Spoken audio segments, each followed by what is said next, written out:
Hello student, next part of the chapter. और इसमें हम पढ़ रहे थे पावर शेयरिंग के बारे में। और पावर शेयरिंग के हम 2 एग्जाम्पल पढ़ चुके थे। कौन कौन? एक श्रीलंका और दूसरा बेल्जियम। अब ये बड़ा एक अच्छा एग्जाम्पल दिया हुआ है जो मैंने आपको चैप्टर के शुरुआत में बताया था कि मान लो आप किसी देश का प्रधानमंत्री या प्रेसिडेंट बनना चाहते हैं, लेकिन आपके देश में पॉलिटिकल सेटअप इस तरह का है कि एक किसी विशेष वर्ग सेक्शन का व्यक्ति ही प्रेसिडेंट बन सकता है और आप उस सेक्शन के नहीं हैं, मतलब उस सेक्शन से बिलोंग नहीं करते, तो क्या आपकी जो इच्छा है वो पूरी हो सकती है ऐसे देशों में? भारत जैसे देशों में स्थिति अलग है। भारत जैसे देश में आराम से कोई प्रधानमंत्री या प्रेसिडेंट बन सकता है, चाहे वो किसी भी ग्रुप का हो। लेकिन जो खलील का देश है लेबनान, उसमें ऐसी स्थिति है कि कोई विशेष वर्ग का व्यक्ति ही क्या बन सकता है, वो प्रधानमंत्री बन सकता है। As usual, Vikram was driving the motorbike under a vow of silence and Vital was the pillion rider. As usual, Vital start talking Vikram a story to keep his awake while driving. This time the story went on follow. और story क्या थी? विक्रम जो सुना रहा था। In the city of Beirut शहर में lived a man, एक आदमी रहता है जिसका नाम है Khalil. His parent come from different community, उसके माता पिता डिफरेंट कम्युनिटी से आते हैं। उसके फादर ऑर्थोडॉक्स क्रिश्चियन है और उसकी मदर जो है सुन्नी मुसलमान। मतलब उस देश में इंटर रिलीजन मैरिज कर सकता है व्यक्ति। This was not so uncommon in the modern time में ये अनकॉमन नहीं है, क्योंकि हर कोस्मोपोलियन जो सिटी होते हैं, बड़े बड़े शहरों में काम करते हैं लोग, बाहर रहते हैं और बाहर जब रहते हैं तो उनका कांटेक्ट दूसरी कम्युनिटी से होता है तो वो शादियां वगैरह कर लेते हैं। People from various community that lived in Lebanon come to live in the capital. Lebanon की राजधानी है बैरूत, उसमें इस तरह के लोग रहते हैं। They lived together intermediate yet taught a better civil war among themselves. One of Khalil uncle was killed in that war. और कई बार ये क्या करते हैं, ये बात करते हैं सिविल वार की, कि कभी इस देश में सिविल वार हुआ था। और सिविल वार आप समझ चुके होंगे, गृह युद्ध होता है इन आपस में नागरिकों के मध्य में ही, और उसमें उसके खलील के चाचा की डेथ भी हो चुकी थी। At the end of this वार, जब सिविल वार खत्म हुआ तो लेबनान के लीडर इकट्ठे हुए और वो एक एग्रीमेंट पे सहमत हो गए कि किस तरह से हमने पावर शेयर करनी है, मतलब किस कम्युनिटी को कितनी पावर मिलेगी हम लिख लेते हैं। हमारे यहाँ पावर कम्युनिटी बेस्ड नहीं है, हमारे यहाँ पावर कैपेसिटी बेस है। और ये अच्छा एक तरीका होता है। कम्युनिटी बेस में तो चाहे कैसा भी व्यक्ति हो वो बन ही जाता है, और कितनी भी कैपेसिटी का व्यक्ति हो, अगर उसकी कम्युनिटी को वो पोस्ट ना दी जाए तो वो प्रधानमंत्री या राष्ट्रपति नहीं बन सकता। एज पर दिस रूल, इस रूल्स के अनुसार कंट्री प्रेसिडेंट, जो प्रेसिडेंट होगा राष्ट्रपति, ठीक है, वो राष्ट्रपति मस्ट बी बिलोंग करना चाहिए Mennonite sect of Catholic Christian. मतलब कैथोलिक क्रिश्चियन भी कई तरह के होते हैं। देखो मैं एक आपको धर्म का खाका बताती हूँ। हिंदू धर्म है, हिंदू धर्म में खैर इतनी वो जटिलता नहीं है, फिर इसमें भी शैव, वैष्णव, लिंगायत, इसी तरह मुस्लिम धर्म है, उसमें सिया, सुन्नी, इसी तरह क्रिश्चियन धर्म है, क्रिश्चियन, इसमें कैथोलिक, प्रोटेस्टेंट, 2 तरह के हैं। ये लिख लेना अपनी, ये पूछा जाता है कई बार। उसके बाद बुद्धिस्ट धर्म में हीनयान, महायान, इसी तरह जैन धर्म में दिगंबर, श्वेतांबर, इस तरह से क्या है, भिन्न भिन्न वर्गों में एक धर्म भी सब धर्मों में बटा हुआ है। तो जब पॉलिटिकल सेटअप हो रहा था, पावर शेयरिंग की बात हो रही थी, तो ये कहा गया कि जो प्रेसिडेंट होगा वो कैथोलिक होना चाहिए। हमारे देश में जो अब प्रेसिडेंट है श्री रामनाथ कोविंद, वो दलित जाति से। इससे पहले जो हमारी राष्ट्रपति था, वो कोई मुस्लिम था, जैसे फखरुद्दीन अली अहमद, जाकिर हुसैन मुस्लिम कम्युनिटी थी, ज्ञानी जैल सिंह वो सिख थे, अब्दुल कलाम ये मुस्लिम थे, ठीक है ना। तो हमारे यहाँ कोई भी प्रधानमंत्री या प्राइम मिनिस्टर वो बन सकता है। इसी तरह the prime minister must be from the Sunni community. और जो प्राइम मिनिस्टर प्रधानमंत्री वो सुन्नी मुसलमान होना चाहिए। सुन्नी मुस्लिम कमेटी एक ईरान देश को छोड़कर सभी जहां भी देश हैं वो सुन्नी मुस्लिम है। प्रधानमंत्री ज्यादा पावरफुल होता है तो इन्होंने सुन्नी मुसलमान का बना दिया। अब हमारे यहाँ प्रधानमंत्री अब जैसे हिंदू है नरेंद्र मोदी साहब, उससे पहले एक सिख मनमोहन सिंह सिख थे। तो इस तरह से हमारे यहाँ धर्म के नाम पर, जाति के नाम पर भी अलग अलग प्रधानमंत्री होते हैं। हमारे यहाँ ऐसा नहीं है। The post of deputy prime minister is fixed for Orthodox Christian. Orthodox Christian के लिए कौन सी कर दी? Prime minister, deputy prime minister की पोस्ट। क्रिश्चियन जो सेक्ट होता है that of the speaker of the Shia मुसलमान, और जो स्पीकर होगा पार्लियामेंट का वो होगा सिया मुसलमान। मतलब पोस्टें बांट दी गई। अंडर दिस इस्पेक्ट के अनुसार the unification the Christian agreed not to speak French protection and the Muslim agreed not to speak unification with the neighbouring state of Syria. Christian ने ये मान लिया कि हम फ्रेंच से कोई ताल्लुक नहीं रखेंगे। दूसरी बात, मुस्लिम ने मान लिया कि हम सीरिया से कोई ताल्लुक नहीं रखेंगे। When the Christian and Muslim come to this agreement they were nearly equal to population. और जब ये एग्रीमेंट हुआ इसलिए हुआ क्योंकि दोनों की पॉपुलेशन एक समान थी। अगर पॉपुलेशन समान ना होती तो शायद ये समझौता भी नहीं कर पाते, और जो भी डोमिनेटेड, जिसकी भी संख्या ज़्यादा होती, जो भी मेजोरिटी में होता, वही सारी पोस्टें ले जाता। When the both side have continued to respect it this agreement through now the Muslims are in clear majority. दोनों ही जो कम्युनिटी हैं वो रिस्पेक्ट करती हैं इस समझौते की। अब Khalil does not like this system one bit. Khalil जो है इस सिस्टम को पसंद नहीं करता। He is a popular man with political ambition. वह राजनीतिक एम्बिशन वाला व्यक्ति है, but under this present system the top position is out of reach.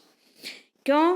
क्योंकि इस सेटअप के अनुसार ये सारी जो पोस्टें हैं वो ये बन नहीं सकता। ही डज नॉट प्रैक्टाइज, क्योंकि वो धर्म ही नहीं मानता, किसी भी धर्म को मानता ही नहीं। Khalil does not like this system. He is a popular man with political ambition, but under this present system the top position is out of reach. He does not practise either his father और mother religion. ना तो वो अपने पिता का धर्म मानता, ना ही अपनी माता का। And does not wish to known as either, और ना ही वो को चाहता है कि मुझे किसी दूसरे धर्म से पहचाना जाए।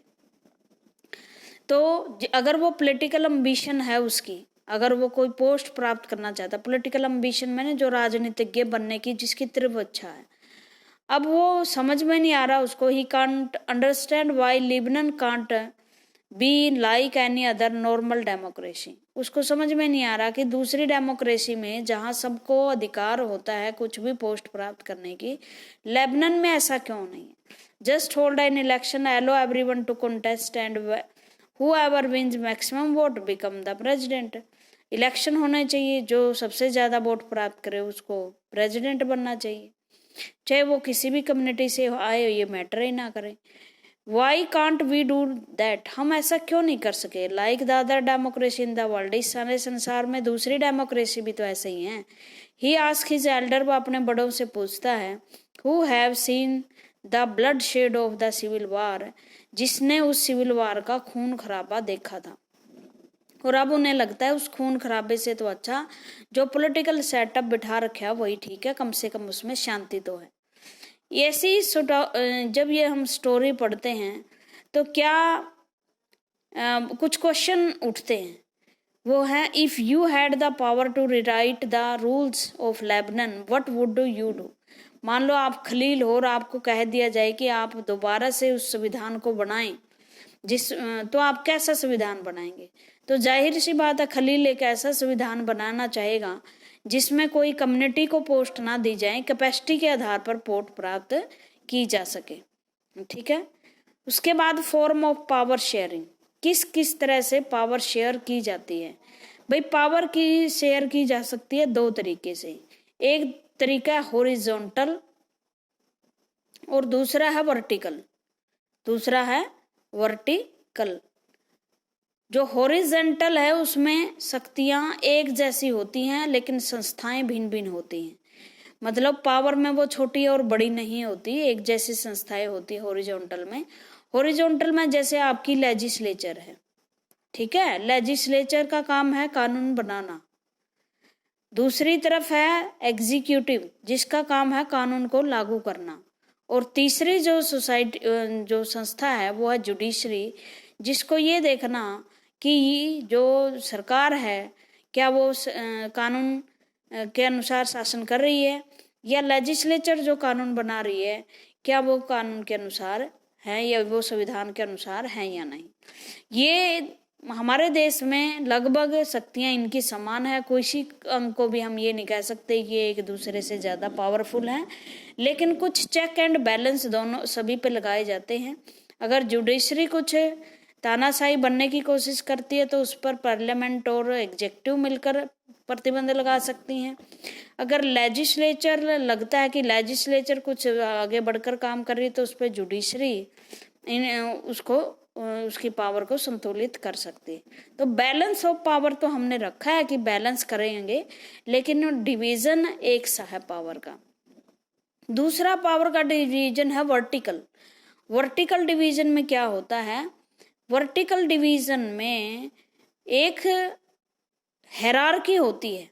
वर्टिकल हायरार्की का मतलब क्या होता है कि इसमें पावर जो है पहले एक प्रथम स्रोत होता है, जैसे हमारे यहाँ यूनियन गवर्नमेंट है, उसके नीचे कुछ स्टेट गवर्नमेंट्स काम करती हैं, उनके पास पावर उससे कम होती हैं, और नीचे अगर हम जाएं तो लोकल गवर्नमेंट के रूप में जिला पार्षद, ब्लॉक समिति और उसके बाद पंचायत राज संस्थाएं काम करती हैं। तो इसमें क्या होता है, जो ऊपर पावर जो संस्था बैठी है वो ज़्यादा पावरफुल होती है, लेकिन जो नीचे की संस्थाएं हैं वो कम पावरफुल होती है। ये वर्टिकल डिवीजन होता है। मतलब क्या डेमोक्रेसी क्या कहती है, डेमोक्रेसी ये कहती है कि पावर जो है वो डिसेंट्रलाइज होनी चाहिए। डिसेंट्रलाइज होने का मतलब ही डेमोक्रेसी होता है। पावर बटी होनी चाहिए, ज़्यादा से जो ज़्यादा लोग पार्टिसिपेट करेंगे राजनीति में तो ही तो राजनीति लोकतांत्रिक तरीके से चल पाएगी। The idea of power sharing has emerged in the opposition to the notion of undivided political power. Power sharing का जो विचार है वो एक राजनीतिक शक्ति के विरुद्ध है। अनडिवाइडेड का मतलब होता है जिसका बंटवारा ना हो सके, एक ही जगह पावर हो। जैसे कोई किंग है वो करता धरता है सब, या निरंकुश ताना हिटलर जैसा तानाशाह है, वो उसकी पावर ना बटी हो। लेकिन वर्तमान की डेमोक्रेसी क्या कहती है कि अगर एक पावर एक व्यक्ति के पास होगी तो वो पूरी तरह से भ्रष्ट हो जाएगा, वो शक्तियों का गलत प्रयोग करेगा। इसलिए शक्तियों का बंटवारा भिन्न भिन्न उसमें होना चाहिए। For a long time it was believed that all power of the government must reside in one person or group of person located at place. और जो पावर है गवर्नमेंट की वो एक व्यक्ति में ना होकर ग्रुप ऑफ पर्सन्स में होनी चाहिए। It was felt that if the power is to divide is dispersed it would not be possible to take quick decision.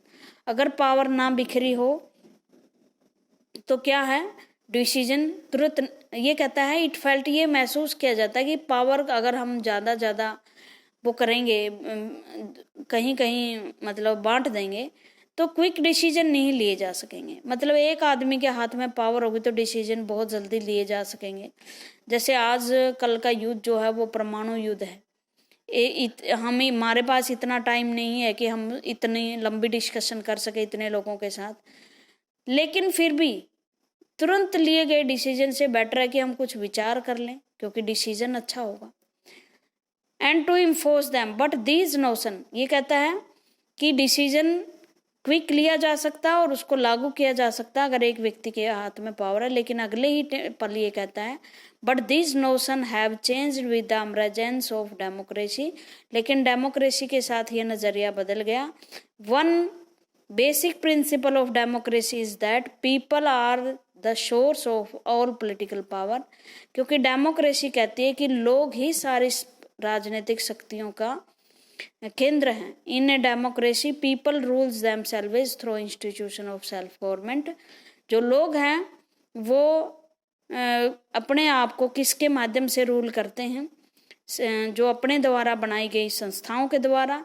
और ये अच्छा होगा, in a good democracy government due respect is given to diverse group and which that exist, और ये ज़रूरी है कि जो पावर है वो भिन्न भिन्न ग्रुप्स में बटी होनी चाहिए, चाहे कितने ही धर्म जातियों के ग्रुप हों, सबका पार्टिसिपेशन होना चाहिए और सबकी रिस्पेक्ट होनी चाहिए। And view that exist in society everyone has a voice in the shaping of public policies, मतलब हर आदमी की आवाज़ सुनी जानी चाहिए कि वो सार्वजनिक नीति किस तरह की बनवाना चाहता है।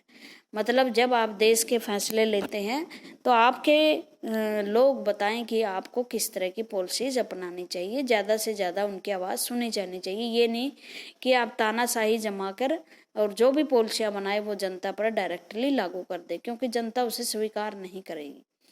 देयरफॉर संभावना रहती है कि स्वीकार नहीं करेगी।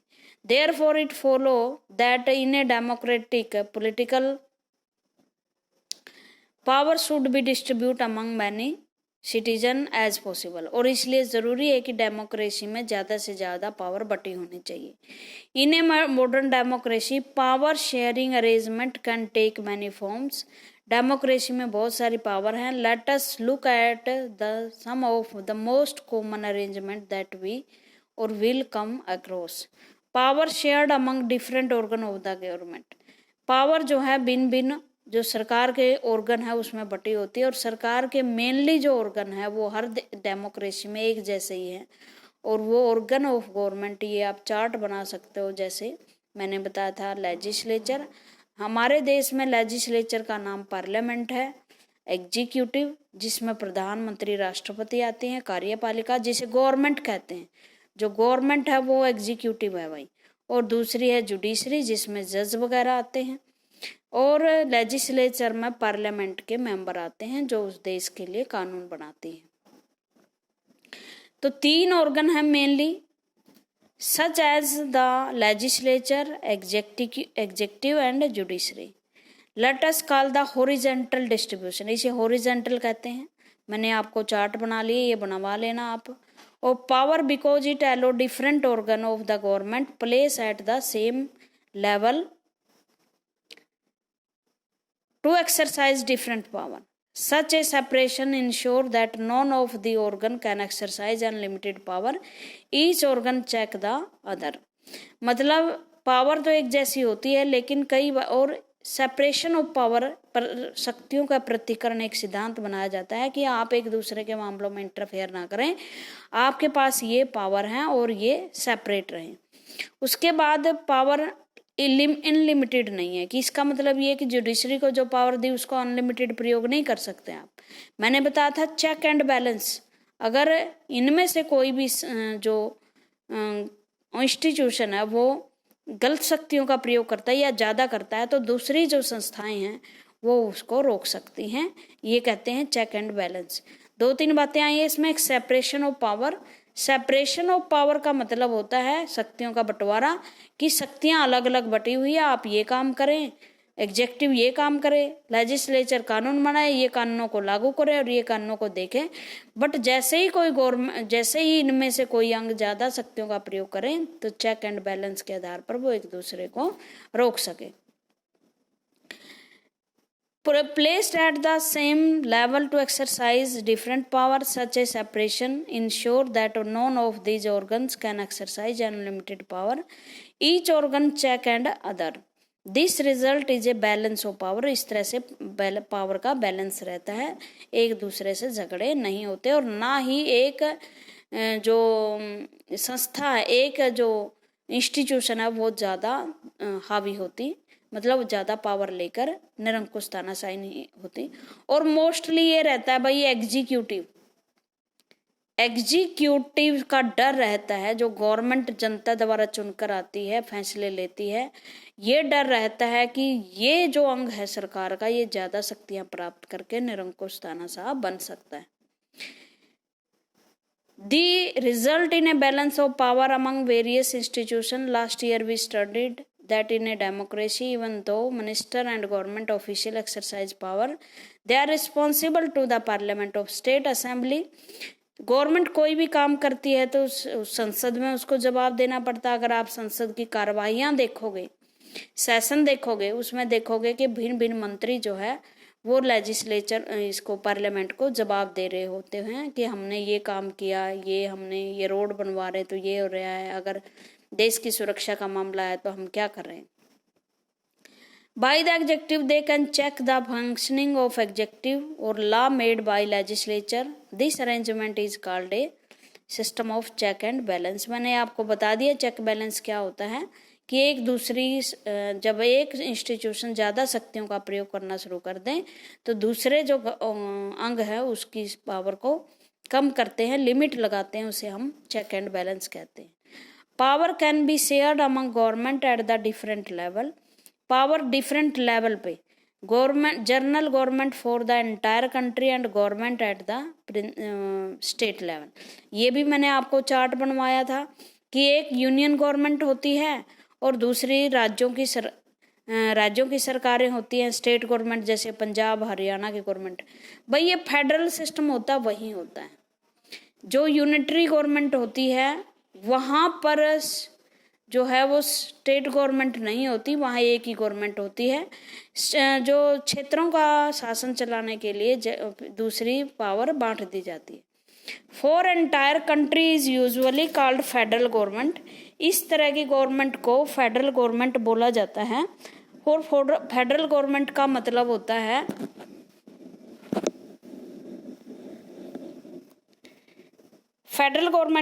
होता है जिसमें शक्तियां दो सरकारों में बटी होती है। और दो सरकारों में कौन कौन सी बटी होती हैं? एक यूनियन गवर्नमेंट और दूसरी स्टेट गवर्नमेंट। भारत ने तो इससे भी नीचे लोकल गवर्नमेंट को में सरकारें जो है पावर बटी हुई हैं। तो ये भारत की गवर्नमेंट थी। और उसके बाद है पावर जब we call them state government, हम इन्हें स्टेट गवर्नमेंट करते हैं। This system of following all the country in all the country, मतलब ये system not followed all country, ये सभी में नहीं है। ये कहाँ कहाँ है? सिर्फ वहाँ जहाँ फेडरल सिस्टम होता है, जहाँ प्रोविंशियल गवर्नमेंट या स्टेट गवर्नमेंट बोलते हैं राज्यों की सरकारों को, हरियाणा पंजाब की, वहाँ पर ये गवर्नमेंट हो। But in this country like ours where there are different level of government, जहाँ गवर्नमेंट भिन्न भिन्न होती है, the constitution clearly lay down the power of different level of the government, वहाँ भिन्न भिन्न गवर्नमेंट होती हैं। This is what they did a Belgium, जैसे बेल्जियम में हुआ, लेकिन श्रीलंका में ऐसा नहीं किया गया। This is called federal division of power. The same principal can be extended at the level of the government lower than the state government. इसके अलावा और छोटी छोटी गवर्नमेंट्स बना दी जाती हैं। जैसे हमारे यहाँ ज़्यादा से ज़्यादा डेमोक्रेसी में शक्तियों के विकेंद्रीयकरण के लिए लोकल गवर्नमेंट का फॉर्मूला अपनाया गया है। और लोकल गवर्नमेंट में शहरों और गांवों के लिए हमने अलग अलग से संस्थाएं स्थापित की गई हैं। जैसे शहरों में म्यूनिसिपैलिटीज़ हैं, नगर पंचायत हैं, और मेट्रोपोलियन सिटी में नगर निगम है, कॉरपोरेशन जिसे बोलते हैं, कॉरपोरेशन। और गांव में पंचायतें हैं, निचले लेवल पे पंचायत है, और ऊपर लेवल पे ब्लॉक समितियां, और सबसे अपर लेवल पे डिस्ट्रिक्ट लेवल पर शक्तियां।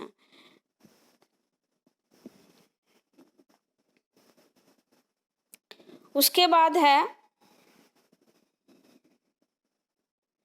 जो power would feel alternate the government, this method use the minority community fair, आगे we shall study this some length in the next chapter. और इसके बारे में हम, ये जो फार्मूला होता है भाई ये वर्टिकल होता है, मैंने बताया था आपको। पावर में also shared among different social group, different social group के अंडर भी पावर की शेयरिंग की जाती है। सोशल ग्रुप में आगे आपके जैसे कोई धार्मिक संस्था है, कोई भी हिंदू या मुस्लिम अपनी धार्मिक संस्था बनाए हुए हैं, या आपकी मजदूर यूनियन, किसान यूनियन, स्टूडेंट यूनियन, आगे प्रेशर ग्रुप जिन्हें आप आगे पढ़ेंगे। भाषाई ग्रुप हो सकते हैं, बांग्ला भाषी, तमिल भाषी, इस तरह से। भारत में तो बहुत सारी पॉलिटिकल पार्टियां ऐसी हैं जो इस आधार पर बनती हैं, धर्म के आधार पर। Linguistic such as the religious and linguistic group, community government in Belgium is good example arrangement. In the some country there are constitutional and legal arrangement whereby socially weaker section and women are represented in the legislature and administration. जैसे community government Belgium में भाषा के आधार पर बनी, तो इसी तरह Lebanon में धर्म के आधार पर बनी, तो इस तरह भी पावर बटी हुई है। और पावर बटी हुई है हमारे देश में, जैसे वीकर सेक्शन को, SC ST को लोकसभा और राज्यों की विधानसभाओं में पावर दे रखी है। और इसी तरह से पंचायती राज संस्थाओं में महिलाओं को 33% आरक्षण दिया हुआ है। Last year we study the system of reserve constituency in assemblies that the permanent of our country. Reserve parliament of our country, ये मैंने बता दी, रिजर्वेशन दी गई है SC ST को, 47 SCT को, और 82 के करीब जो है वो SC को पावर दी गई है, रिजर्वेशन दी गई है उनको पार्लियामेंट में, वे ही उन्हीं सीटों पर सेलेक्ट हो सकते। Ensure that power does not remain one hand, और इससे क्या होता है कि पावर जो है एक व्यक्ति के या कुछ व्यक्तियों के हाथ में नहीं होती। फिर है power sharing arrangement can also seen in the way of political party, pressure groups, movement. Pressure groups वो ग्रुप होते हैं जो भाई अपने इंटरेस्ट के लिए एक साथ एकजुट हो जाते हैं, जैसे लेबरर ग्रुप। अभी आपने बिजली की हड़ताल या बसेस की हड़ताल सुनी होगी कि जो कर्मचारी यूनियन है वो हड़ताल किए बैठी है, किसान जो है एसोसिएशन उसने हड़ताल कर दी है, स्टूडेंट यूनियन ने हड़ताल कर दी है। तो ये क्या होती है, ये प्रेशर ग्रुप होते हैं जो एक विशेष वर्ग के हितों के, इनके इंटरेस्ट होते हैं, एक जैसे इंटरेस्ट होते हैं, इंटरेस्ट माने हित होते हैं, और इन हितों को लेकर वो बड़ा एक्टिव होते हैं और सरकार पर दबाव डालते हैं। भारत में तो इस तरह के हजारों ग्रुप हैं, वो भी सरकार पर दबाव डालते हैं। फिर पॉलिटिकल पार्टियां, ये भी हमारे यहाँ 1800 के करीब हैं। फिर बहुत सारे मूवमेंट होते रहते हैं, जैसे अभी पीछे जाट आरक्षण हुआ, या बच्चे कर देते हैं फीस माफ़ी के लिए। तो इस तरह से ये भी पावर शेयरिंग का एक तरीका है। कंट्रोल और influence those power in a democracy, the citizen must have freedom to choose among various contender for power. In contemporary democracy, this take the form of competition among different parties. Such competition ensure that power does not remain in one hand. और इससे क्या होता है, अगर इस तरह का competition है तो पावर किसी एक व्यक्ति या एक ग्रुप या किसी एक पार्टी के हाथ में नहीं रहेगी। इलेक्शन से ये रहता है कि आप किसी भी पार्टी को चुन सकते हो और वो पार्टी भी पावर में आ सकती है। ठीक है। Different political party represent different ideology के लोगों को और सोशल ग्रुप को क्या करती है, वो रिप्रेजेंट करती हैं सम दिस काइंड।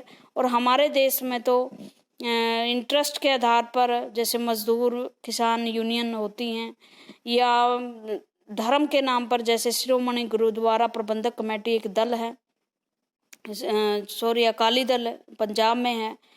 जो शिवसेना वो हिंदुओं की एक संस्था है। नेशनल कॉन्फ्रेंस ये मुसलमानों की मानी जाती है। तो इस तरह से क्या है, बहुत सारी ऐसी पार्टियां जो धर्म भाषा जाति के, द्रविड़ मुनेत्र कड़गम एक पार्टी है जो उसमें तमिलनाडु में शासन करती है। ये पार्टी भाषा के नाम पर और द्रविड़ संस्कृति के नाम पर बनी हुई है। इसके अलावा trader, businessman, industrialist, farmer, industrial workers के भी बहुत सारे ग्रुप होते हैं। और इस तरह से वो गवर्नमेंट पर दबाव डालते हैं ताकि डिसीजन लेते हुए जो गवर्नमेंट है वो उनकी तरफ ध्यान दे। तो इस तरह से ये आपका चैप्टर है। फेडरलिज्म को हम डिटेल में सेकंड चैप्टर में पढ़ेंगे। Thank you.